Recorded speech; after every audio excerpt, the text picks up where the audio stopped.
Hi! Time to go over some stuff from the second week of March 2026, give or take a day. Did a little shopping this week. We went down to Pleasanton and dropped by Town Center Books. I did not take a picture of the sign and didn't keep the picture I took last time, so I'm gonna fix that next time. But got a bag because I bought stuff. So and this stuff, if you saw the live stream I did with Jeff's Cave of Cool Books, then you've already seen some of this. But let me get the books here. Yeah. Oh wait, not just books, but some stickers. Got a Garfield sticker. I hate Mondays because that was Garfield is my favorite strip growing up. And also where the wild things are. Got little Max there. So I think his name's Max. Um, book wise, I bought two. I got Never Whistle at Night, which is an anthology of indigenous dark fiction. And it says here, many indigenous people believe that one should never whistle at night. It can cause evil spirits to appear and even follow you home. These wholly original and shiver-inducing tales introduce readers to ghosts, curses, hauntings, monstrous creatures, complex family legacies, desperate deeds, and chilling acts of revenge. Introduced and contextualized by best-selling author Stephen Graham Jones, these stories are a celebration of indigenous people's survival and imagination and a glorious revealing in all the things an ill-advised whistle might summon. So, Never Whistle at Night. Looking forward to cracking that open, but sometime between now and 2036. And then I also got The Keeper of Magical Things by Julie Leong. Yeah, Julie Leong. And it says here, Certainty Bulrush wants to. Certainty Bull. Oh, that's a name. Okay. Certainty Bulrush wants to be useful to the guild of mages that took her in as a novice, to the little brother who depends on her, and to whomever else she can help. Unfortunately, her tepid magic hasn't proven much use to anyone. When Certainty has the chance to earn her magehood via a seemingly straightforward assignment, she takes it. Never mind that she'll have to work with Mage Aurelia, the brilliant, unfairly attractive overachiever who's managed to alienate everyone around her. The two must transport minorly magical artifacts somewhere safe. Chapeling, the dullest, least magical village around. There, they must fix up an old warehouse, separate the gossipy teapots from the kind of flaming swords, corral an unruly little cat dragon who is tagged along, and, above all, avoid complications. The guild's uneasy relationship with citizens is at a tipping point, and the last thing needed is a magical incident. Still, as mage and novice come to know Shepling's residents and each other, they realize the guild's hoarded magic might do more good being shared. Friendships blossoms while Certainty and Aurelia work to make Shipling the haven it could be. But magic is fickle. Add attraction, and it might spell trouble. Somebody says, yeah, cozy fantasy with a healthy dose of sweet sapphic romance and gentle humor to round things out. And here it says, this is what cozy fantasy is all about. Fresh love, fantastic friendship, a dash of unpredictable magic, and cat dragons.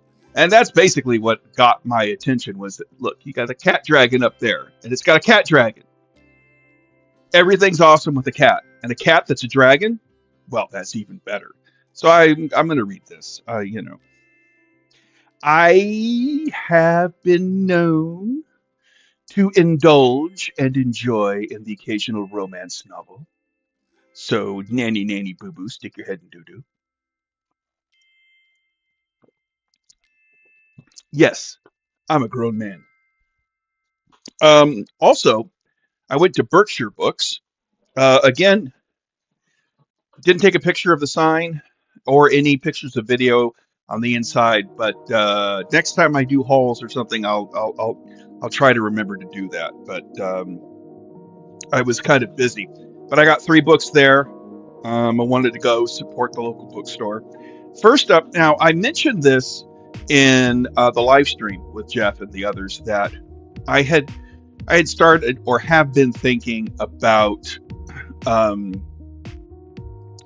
starting to do review. I've been reviewing short fiction from the Twilight Zone magazine, and what I have been thinking of doing also is that some of these stories, or some of the stories in the anthology I have been adapted for episodes of television. They've been in Tales from the Dark Side, Night Gallery, Dark Room, The Outer Limits, I think it's Twilight Zone, and excuse me, so on and so forth, many others. And what I think is, I'm thinking of reading the source material, reviewing the source material, and then also in the same video reviewing the adaptations of the source material and how it was changed or reformatted for its television program. Again, it's something I've been thinking of, and this first purchase was one of them, and it is an anthology called The Best of Frederick Brown. Get that there. And the reason being is that there are 2 stories in here that were adapted for television. The most famous that I know of is the first story in the anthology called Arena, which was adapted famously for the first season of Star Trek, where Kirk fights the Gorn out at Vasquez Rock. I think it's Vasquez Rock. And also in here is the Giesen Stacks, which was adapted for Tales from the Dark Side in the 80s. So I'm going to crack this open at some point, at least read these stories, those 2 stories, and other stories that were adapted for television anthology show episodes and whatnot. I think that would be fun. Who knows? Might change my mind. Probably not, because I've been perseverating about it a lot. Also, after putting it down and then picking it back up and then putting it down and then picking it back up, I decided to just get it, because I would regret not getting it, is this tie-in edition for The Land Before Time, Edgar Rice Burroughs. I did a flip through of the comic book adaptation that Marvel did of the Amicus film that starred Doug McClure. This is, of course, the tie-in for that same film with the really, really cool poster art, and on the back you can see they've got the pictures and whatnot. And yeah, I am really looking forward to reading this. Jeff at Jeff's Cave of Cool Books already did a review of this, but that's not going to stop me from reviewing it, because I haven't reviewed it on this channel. The other one was another kind of like a impulse, but sometimes I see something and I'm like, I pick it up, put it down, pick it back up, put it down, and I pick it back. I'm like, just get the damn thing, Chad. And this is The Avenger #4, The Devil's Horns. Some really cool art. Who did the art on this? I don't. It doesn't say. I could probably, if I do review this for the channel at some point, or do that, I will find out. It's probably at the Internet Speculative Fiction database. But yeah, it's the other book I got, The Avenger #4, The Devil's Horns, by Kenneth Robeson, creator of Doc Savage. So Yeah. So those are the books and stickers, but that's a nice little stack of stuff. Movie wise, from Vinegar Syndrome, they're having a clearance sale and they're clearing out some of the backlog they had. And they did have this Blu ray of Moon of the Wolf. It is a 1972 made for television movie, that horror monster movie about a werewolf attacking a small town in Louisiana.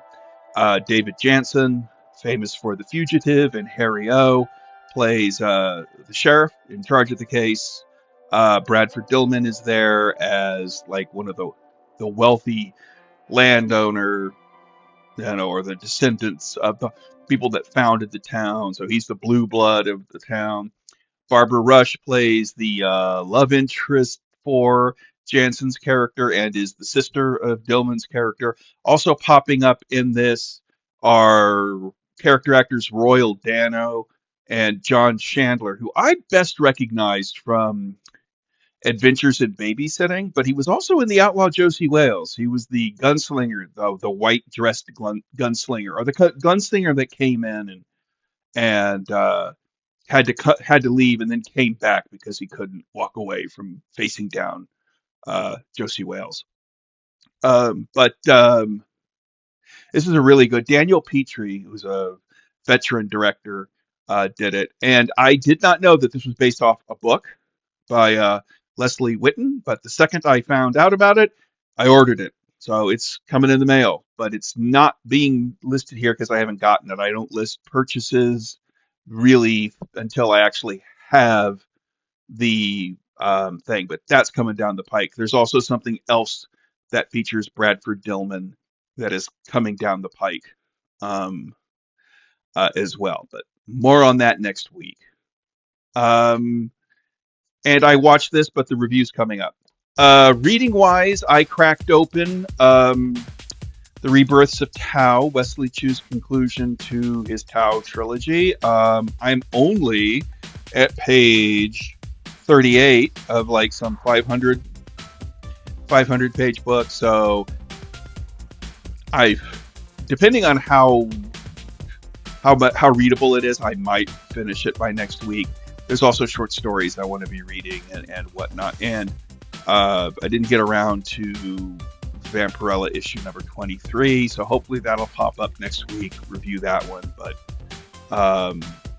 this is kind of like my my own little journal entry, and if people watch it, enjoy it, great. But this is just more like my little old way of acknowledging, week to week what I'm doing, reading, whatnot.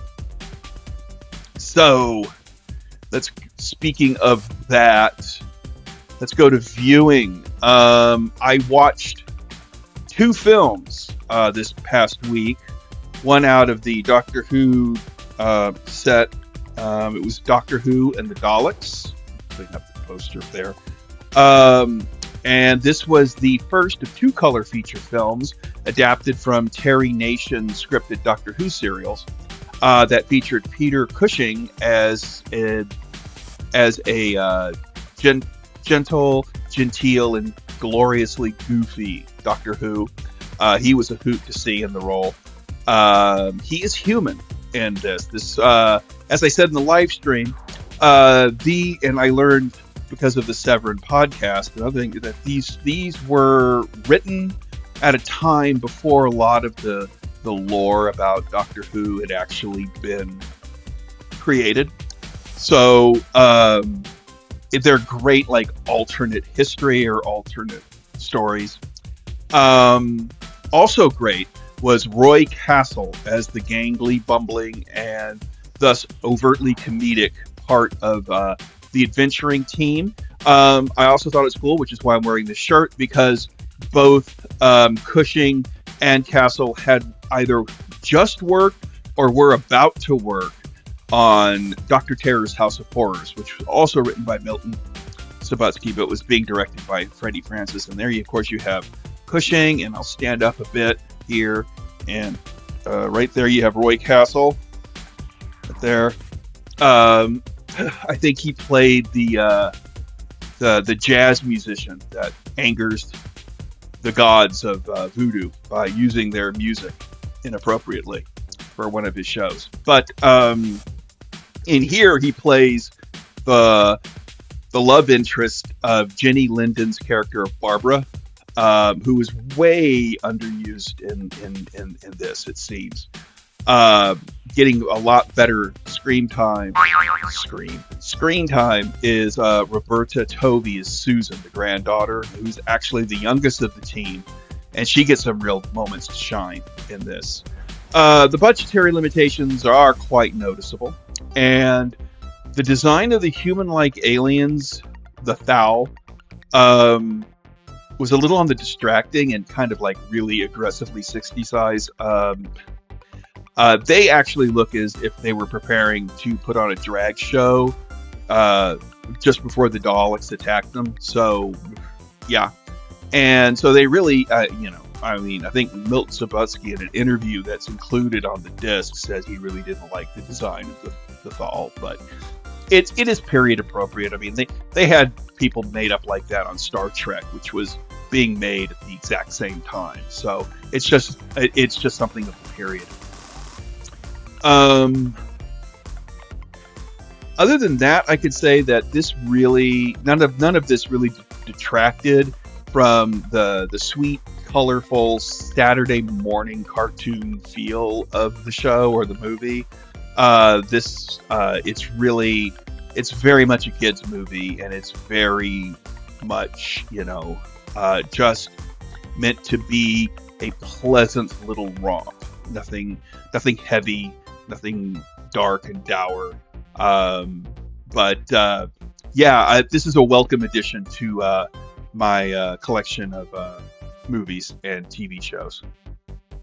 The other thing I watched was, of course, I'm going to dig it out of this little stack here, was Moon of the Wolf, which I remember seeing part of, if not all of, on the 3:30 movie. I remember the scene where the wolf attacks the police station, where character actor Jeffrey Lewis, I don't know if I mentioned that he was in this movie as well, is attacked by the werewolf, and he is the brother of the first victim. And after that, I don't remember much. I just remember that scene. That's what really stuck in my memory.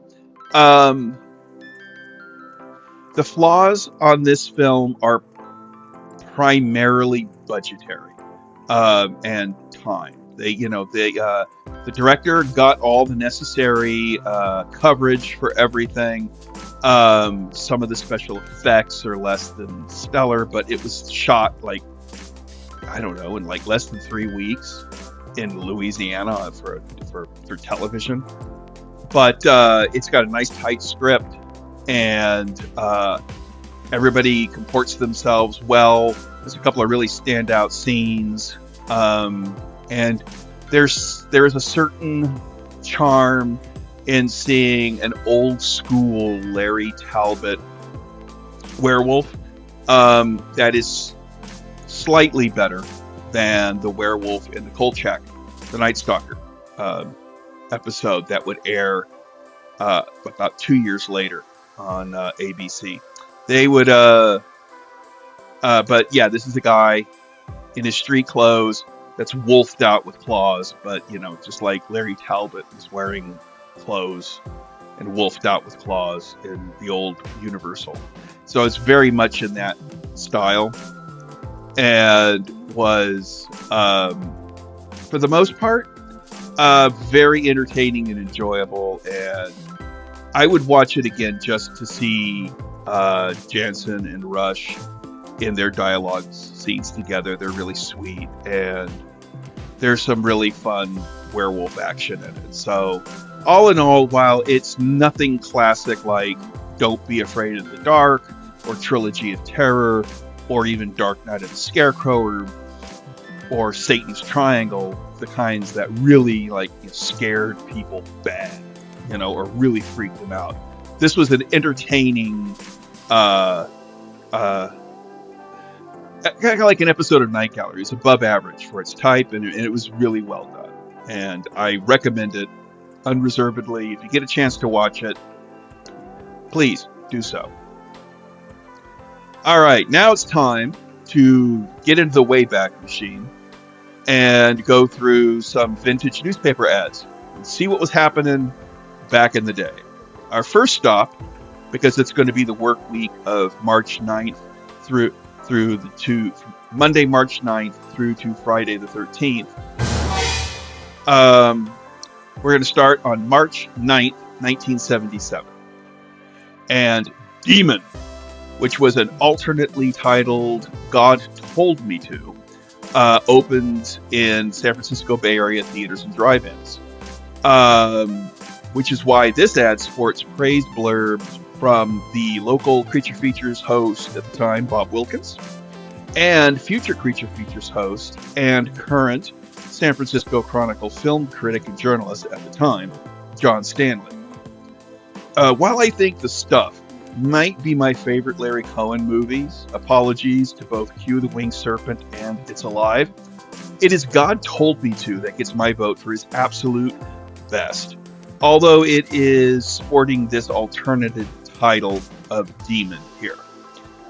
This movie is smart, challenging, and abrasively, almost shoddily off kilter as only writer, director, producer Larry Cohen at the top of his game could be.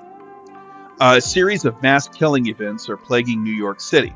Although the perpetrators do not know each other, each and every one share the same calm, cool, and almost serene demeanor during and after their killing spree. They also give the same reason for what made them decide to start killing people. God told me to. One can understand why the distributor opted for a title change. Tony LoBianco is the deeply religious cop on the case, and what he learns is, well, earth-shattering. The calm ambiguity of the film's final line of dialogue and fade-out image might soothe one viewer's nerves every bit as much as it might shatter another's. Yeah, God Told Me To is Larry Cohen at his absolute best, I think. It is a great, great movie. Also on March 9th, but in 1980, we have an ad for The Devil's Alternative by Frederick Forsyth, his fourth novel. My parents did have a Literary Guild edition of this book, although I've only read The Fourth Protocol and the short story The Shepherd by Frederick Forsyth. That's all of his that I've read to date. Oh, and I did read the short story No Comebacks in the No Comebacks anthology. March 10th, 1946. Here we have an RKO double bill featuring Boris Karloff headlining a fine offering from producer Val Lewton titled Isle of the Dead. And Bela Lugosi is the selling point of the second feature, which, despite the blurb shouting eerie and scary, was actually a comedy featuring the duo of Brown and Carney, a pair of Abbott and Costello wannabes that never quite made it. So it goes. Isle of the Dead was directed by Mark Robson, who I know best for directing Earthquake in 1974. Zombies on Broadway was directed by Gordon Douglas, a journeyman workhorse who would go on to helm better received and far more fondly remembered movies, one of them being the giant ant feature Them. March 10th, 1978. And Gray Lady Down opens at theaters and drive-ins throughout the San Francisco Bay Area. I do remember seeing this disaster/rescue thriller on the big screen at the Alameda 3, which was on Central Avenue, I think, just down the block from the Pampered Pup, which was a hot dog place my father loved.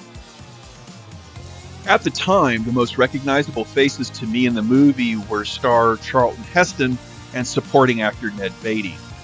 I do not remember recognizing David Carradine when I saw it. Maybe it was his beard. And I also do not remember recognizing Ronnie Cox. The film also features character actor Stephen McHattie, who I know best from his appearance in Death Valley Pontypool, and an episode or two of The X-Files. McHatty's the actor you got when you couldn't get Lance Henriksen.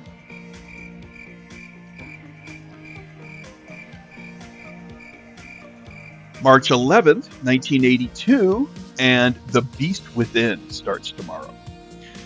Now, I had torn through and enjoyed Edward Levy's fast-paced source material here, so I walked into a 1983 screening of The Beast Within with some degree of high expectations.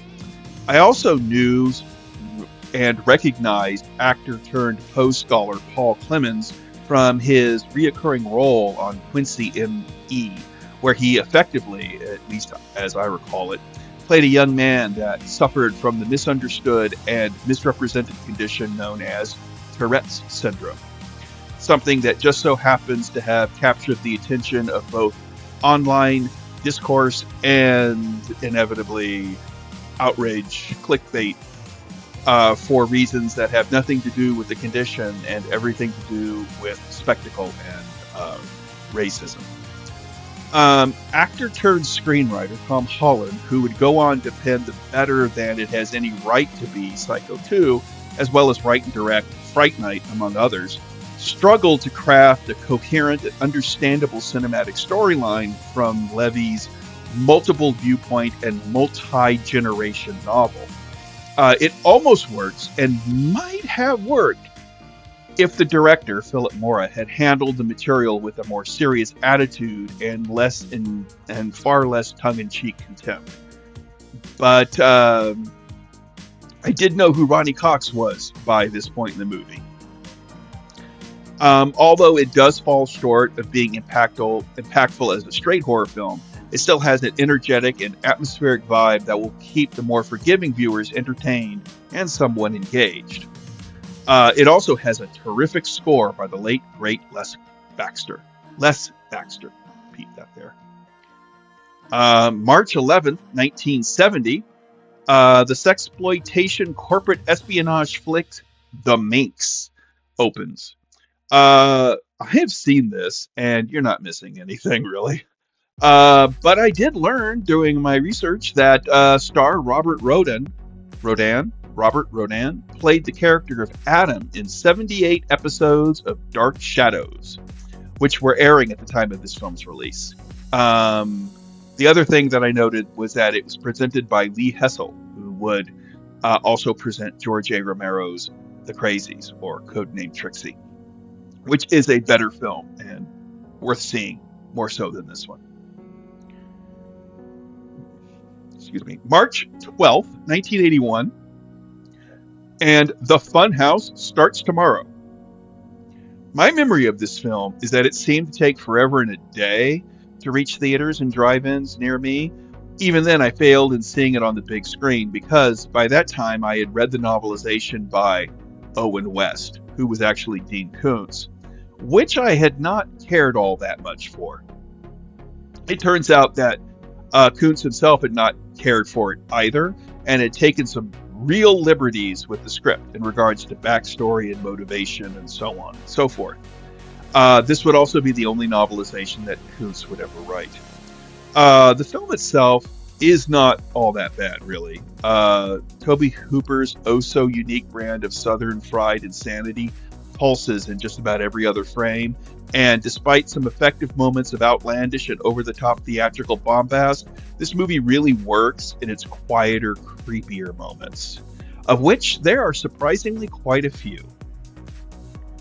March 12th, 1982, and here we have a somewhat sanitized ad for the adult film Baby Cakes, which was running in San Francisco Bay Area theaters. Bob Chin, a well-known and respected name in the adult film industry, directed, and I thought it odd that the IMDb insists that this movie was a 1983 release, despite it obviously having shown in theaters in March of 1982. March 13th, 1962, and House on Bear Mountain is showing. I I have not seen this example of what is called the nudie cutie genre, and probably won't. It's outside of my wheelhouse of interest. But if I were ever to choose to subject myself to one, then it might be House on Bear Mountain because it features a trio of familiar and beloved monsters. The Wolfman, Dracula, and Frankenstein, creation, not doctor, spy on the residents of an isolated girls' school as the girls sunbathe in the nude, exercise in the nude, and take art lessons in the nude. Then things get really wild when the monsters decide to crash a party at the school, which is probably a nude party. The credited directors were Lee Frost and Wes Bishop. Now, Frost would go on to make many an exploitation film. The two notable titles from his resume, to me at least, are 1969's notorious Love Camp 7, which blended sexploitation with Nazi exploitation, and 1972's legendary The Thing with Two Heads, which featured Ray Milland getting his head surgically grafted onto the neck of Roosevelt Rosie Greer. That's a real movie.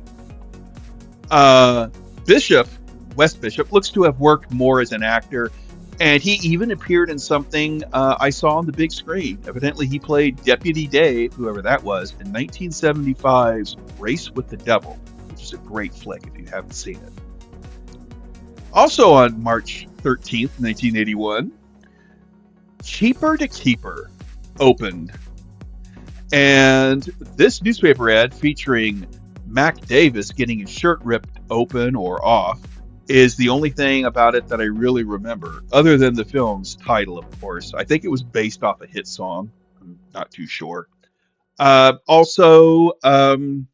The plot is evidently Davis plays a down-on-his-luck divorcee that gets a job tracking down men that have reneged on their alimony and child support payments, which is a concept that just screams comedy.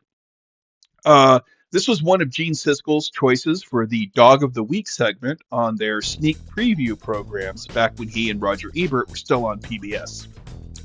The film was written by the team of Timothy Harris and Herschel Weingrod, who were kicking off a career that would see them write better known and better remembered films such as Trading Places, Twins, and Kindergarten Cop. Other projects they worked on include the remake of Brewster's Millions, which starred Richard Pryor and was directed by Walter Hill. My Stepmother is an Alien, which I believe starred Dan Aykroyd and Kim Basinger. And Space Jam. The director was Ken Anakin, who was on the tail end of his career. Although the only films in his resume that I have any kind of recall, I remember watching, I think I watched both at one time or another, but honestly, I only remember one, and that one would be the first, which was Those Magnificent Men and Their Flying Machines. And then there was I don't know if it was a sequel or a thematic sequel, but they kind of like recycled the whole thing with those daring young men and their jaunty jalopies. And there you have it, folks. That was the week of stuff for March 9th through the 13th, give or take a day. And I hope you enjoyed my little ramblings. I enjoy rambling. If you enjoy listening to my rambling, I'm grateful. And I'll be rambling at you next week. Bye!